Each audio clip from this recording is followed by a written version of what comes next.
What happened to the woman who lost in space? क्या हुआ उस महिला का जो अंतरिक्ष में खो गई?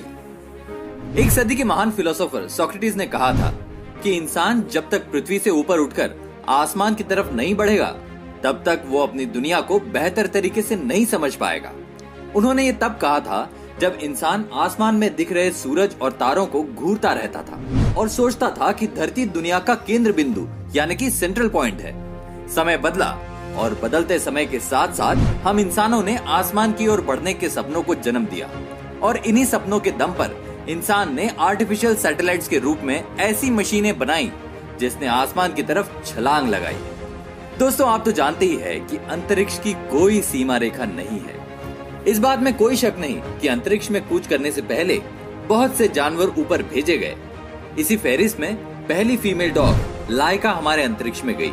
उसकी कहानी रुला देने वाली है। उसके बाद सबसे पहला बंदर जिसका नाम हैम था उसे अंतरिक्ष में भेजा गया। उसकी कहानी भी उतनी ही आंखों में पानी ला देने वाली है। जानवरों के साथ एक्सपेरिमेंट्स के बाद इंसानों को भेजा गया। सभी ये मानते हैं कि यूरी गैगरिन इस दुनिया के पहले वो शख्स थे जिसे अंतरिक्ष में भेजा गया था, लेकिन पक्के तौर पर किसी को कुछ नहीं पता। सोवियत यूनियन के समय बहुत से नए नए और नौसिखिए लोगों को अंतरिक्ष में भेजा गया। आज हम आपको एक महिला की कहानी जो अंतरिक्ष में खो गई थी उसके साथ क्या हुआ और साथ ही उस जानवर की भी कहानी बताएंगे जिसका जिक्र हमने शुरुआत में किया था। इस दुनिया में अंतरिक्ष पर राज करने के बहुत से स्कैंडल सामने आए, जैसे कि अमेरिका ने एक समय पर बहुत से नाजी लोगों को पकड़ा और उनसे कहा कि वो ऐसी तकनीक बनाएं जिससे अमेरिका पहले चांद तक जाए। क्या आप जानते हैं कि स्पेस रेस में कुछ एस्ट्रोनॉट्स ऐसे भी हैं जो इस अंतरिक्ष के अंधेरों में खोकर रह गए? जी हाँ, ये वो लोग हैं जिन्होंने आसमान की तरफ उड़ान तो भरी लेकिन उन्हें फिर कभी इस धरती की जमीन देखना नसीब नहीं हुई।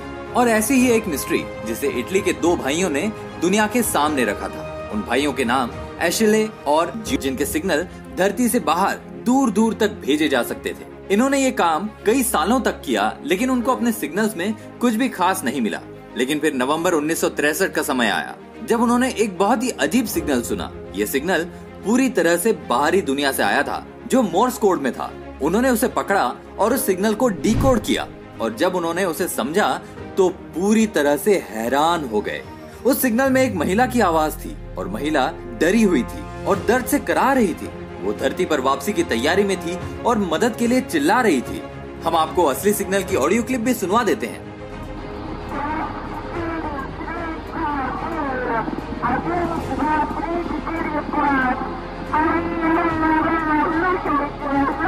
बहुत से लोगों ने ये माना कि ये महिला वो थी जिसे सबसे पहले अंतरिक्ष में भेजा गया था।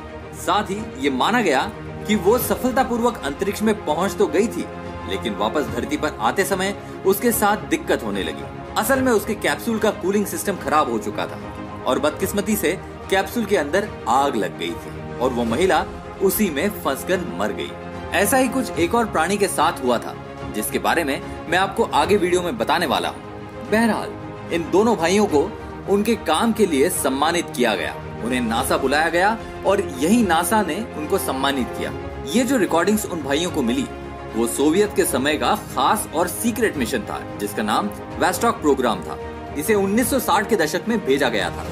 ये प्रोग्राम ऊपर जाकर बुरी तरह से असफल रहा और जब सोवियत को अपने फेल होने का पता चला तो उन्होंने इसके सबूत धरती पर से पूरी तरह से मिटा दिए।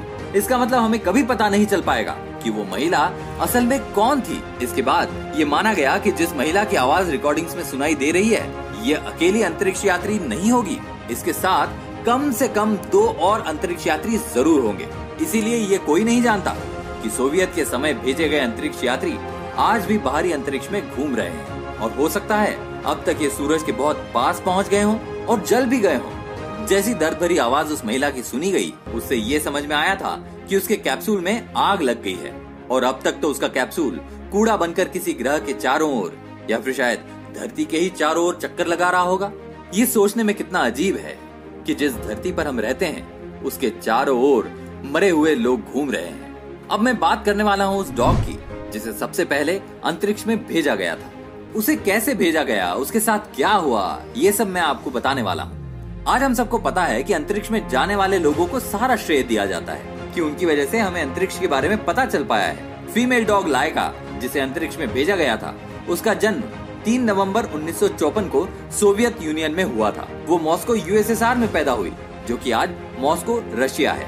वो भी सड़कों पर आवारा घूमने वाली डॉग थी। उसके पास अपना कोई घर नहीं था, लेकिन 1955 में उस डॉग को सोवियत स्पेस प्रोग्राम के एक इंजीनियर द्वारा उठा लिया गया। उसे यहाँ से सेंटर तक ले जाया गया और उसे सोवियत स्पेसक्राफ्ट स्पुतनिक 2 के लिए चुना गया। इस मिशन को सिर्फ इसीलिए भेजा गया था क्योंकि यूएसएसआर अपनी शक्तियों का दिखावा दुनिया के सामने करना चाहती थी। लेकिन इस बात का भी ध्यान रखिए कि ये वो टाइम था जब यूएसएसआर और यूएसए एक दूसरे के कट्टर दुश्मन थे। इस दुश्मनी को आज हम कोल्ड वॉर के नाम से जानते हैं, या फिर इसे हम एक तरह की स्पेस रेस भी बोल सकते हैं। मतलब पूरी दुनिया को ये दोनों महाशक्तियां दिखाना चाहती थी कि कौन सबसे पहले अंतरिक्ष के बारे में ज्यादा जानकारी हासिल कर सकता है। और ऐसे ही एक टेस्ट के लिए स्पुतनिक 2 को बनाया गया। इसमें वो रॉकेट में इंसान नहीं बल्कि एक डॉग को भेजने वाले थे। इसका मकसद ये पता करना था कि डॉग बिना ग्रेविटी के कितने समय तक जिंदा रह सकते हैं। उसके अंदर कॉस्मिक रेज के अलावा तापमान को नापने वाले यंत्र लगाए गए थे। साथ ही इसमें एक लाइफ सपोर्ट मशीन जिसमें ऑक्सीजन जनरेटर लगाया गया था, वो भी इसमें लगी थी। इसके अलावा इसमें एक पंखा लगा था जो केबिन में 15 डिग्री सेल्सियस तापमान होते ही अपने आप चल पड़ता था। इन सब का मतलब यही था कि भेजे जाने वाले डॉग को कुछ भी दिक्कत ना हो और वो ज्यादा से ज्यादा समय तक जिंदा रहे। ये कमाल का मिशन था क्योंकि पहली बार ऑर्बिट में किसी जिंदा प्राणी को भेजा जा रहा था। लेकिन इसके जो परिणाम आए उसके बारे में तो यूएसएसआर ने कभी सोचा भी नहीं होगा। मिशन के तुरंत बाद उन्होंने बोला कि लाइका डॉग अंतरिक्ष से जिंदा वापस नहीं आएगी। उनका इतना कहते ही पूरी दुनिया में खलबली मच गई क्योंकि वो किसी बेजुबान की जान बिना बात के ले रहे थे। लेकिन फिर भी ये मिशन आगे बढ़ा। धरती पर रहते हुए लाइका डॉग को अंतरिक्ष की ट्रेनिंग दी गई थी, जैसा कि आज भी एक एस्ट्रोनॉट को स्पेस में भेजे जाने से पहले दी जाती है। और बिल्कुल मिशन जैसा बनाने के लिए उसे धरती पर ही 20 दिनों तक एक छोटे से पिंजरे में रखा गया था। साथ ही उस पिंजरे में ग्रेविटी नहीं थी। इस काम से लाइका का ब्लड प्रेशर दुगना हो चुका था। इसके बाद वो बीमार भी होने लगी। उसे एक खास तरह का जेल फूड खिलाना शुरू किया गया जो कि स्पेस में जाकर उसका खाना बनने वाला था। उड़ान से एक दिन पहले प्रोग्राम का एक इंजीनियर लाइका को अपने घर ले गया ताकि वो उसके बच्चों के साथ खेल सके, क्योंकि उसे पता था कि लाइका के पास जिंदा रहने का बहुत कम समय बचा है। कमाल की बात ये थी कि उसे इतना सब पता होते हुए भी रॉकेट के अंदर लाइका को उसी ने बिठाया था। और फिर 3 नवंबर 1957 का दिन आया जब स्पुतनिक 2 को सुबह 5:30 बजे लॉन्च किया गया। शुरुआत में सब कुछ सामान्य था। लाइका सही सलामत धरती से बाहर निकल चुकी थी। अब ऊपर गए रॉकेट को 2 हिस्सों में बंटना था, लेकिन यहाँ तकनीकी खामी आ गई और रॉकेट 2 हिस्सों में नहीं बटा। इस दिक्कत की वजह से कैप्सूल में लगे तापमान नियंत्रक यंत्र सही से काम नहीं कर पा रहे थे। जिन पंखों और कूलिंग सिस्टम के बारे में मैंने आपको पहले बताया था, वो सब काम नहीं कर रहा था और अब लाइका के कैप्सूल का तापमान पूरी तरह से गर्म होने लगा। ये माना गया था कि कैप्सूल का तापमान 15 डिग्री सेल्सियस से ऊपर नहीं जाएगा, लेकिन उसका तापमान 40 डिग्री सेल्सियस तक पहुंच चुका था। बदकिस्मती से लाइका के पास कहीं और जाने की जगह नहीं थी और अब वो इंतजार कर रही थी अपनी मौत का। और फिर कुछ ही मिनटों बाद गर्मी के कारण उसकी मृत्यु हो गई। बेशक ये बहुत दर्दनाक था। काम होने के बाद उसे जहर दे के मारने का प्लान था, लेकिन इस प्लान तक तो ये प्रोजेक्ट पहुंचा ही नहीं था। पूरे 5 महीनों तक मरी हुई लाइका ने इस धरती के चक्कर लगाए। इस समय में उसने धरती का पूरे 2570 बार चक्कर लगाया और प्लान शुरू होने के 162 दिन बाद स्पुतनिक 2 ने धरती के वातावरण में घुसना शुरू किया और बदकिस्मती से वापस घुसते समय ये रॉकेट पूरी तरह से जल गया। साथ ही इसमें लाइका की बॉडी भी जलकर राख हो गई। शुरुआत में यूएसएसआर ने कहा कि लाइका ने ऊपर बहुत अच्छा काम किया और बिना किसी दर्द के उसकी मौत हुई, लेकिन हर किसी को पता है कि यूएसएसआर ने उस समय पूरी दुनिया से झूठ बोला, क्योंकि लाइका तो जिस दिन ऊपर गई थी तभी उसकी मौत हो गई थी। साथ ही ये सच्चाई दुनिया को 2002 में पता लगी और पता लगा कि असल में लाइका के साथ क्या हुआ था। आज दुनिया भर में लाइका के चाहने वाले हैं और मॉस्को में तो लाइका के नाम से एक स्टैचू भी बनवाया गया है।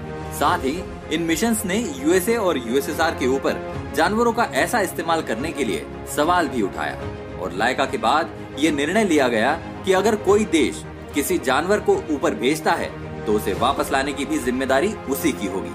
तो ये वो दर्दनाक घटना थी जो लाइका नामक डॉग के साथ हुई। दोस्तों, आपको ये बदकिस्मत कहानियां कैसी लगी हमें कमेंट करके जरूर बताएं। ऐसी ही इंटरेस्टिंग वीडियोस देखने के लिए हमारे चैनल अमेजिंग टॉक को अभी सब्सक्राइब करें। इस वीडियो के अंत तक हमारे साथ बने रहने के लिए आपका बहुत बहुत धन्यवाद।